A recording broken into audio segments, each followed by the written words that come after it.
All right, let's say you are walking in London and you see someone putting some cakes in a plastic bag and he leaves the shop.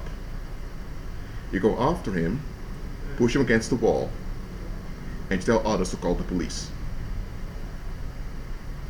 The police arrives and you are arrested for assault and for disrupting public order. And then you tell the cops, police officer, he was stealing. He didn't pay for those cakes. The police officer doesn't want to hear anything about it. When you have to appear before the judge tells you that this man paid for the cakes an hour before, but he didn't have um, any.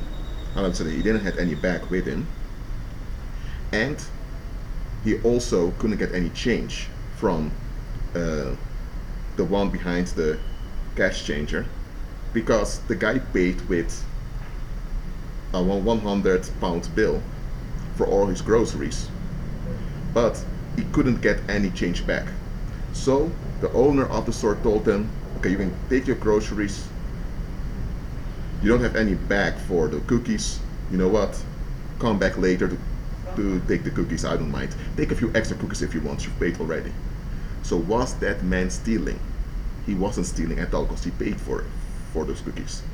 But because it appeared as if he was stealing, you were triggered in doing the right thing by stopping him. But you were not actually doing the right thing because he wasn't stealing. So now you're stuck with an assault charge.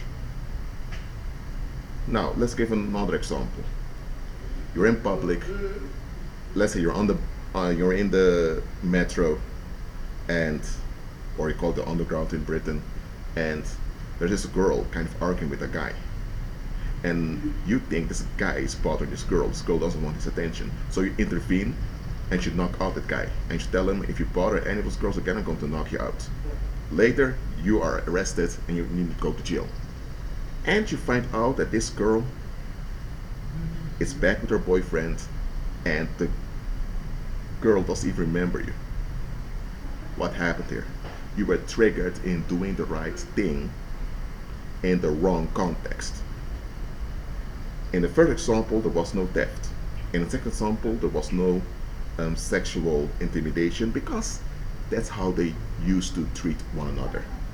The girl often resisted, and because she hoped to get validation from the guy making effort. And they often do this in public also. You saw it as the guy bothering that girl. The girl didn't want it. So you want to do the right thing, and now you are trapped.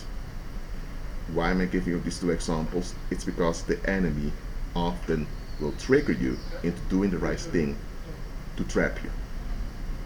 The enemy will use circumstances to provoke you in doing what's right according to your conscience, according to your upbringing. But you doing that right thing will bring you in harm's way. Or you doing that right thing will trap you in a cycle, in a paranormal pattern.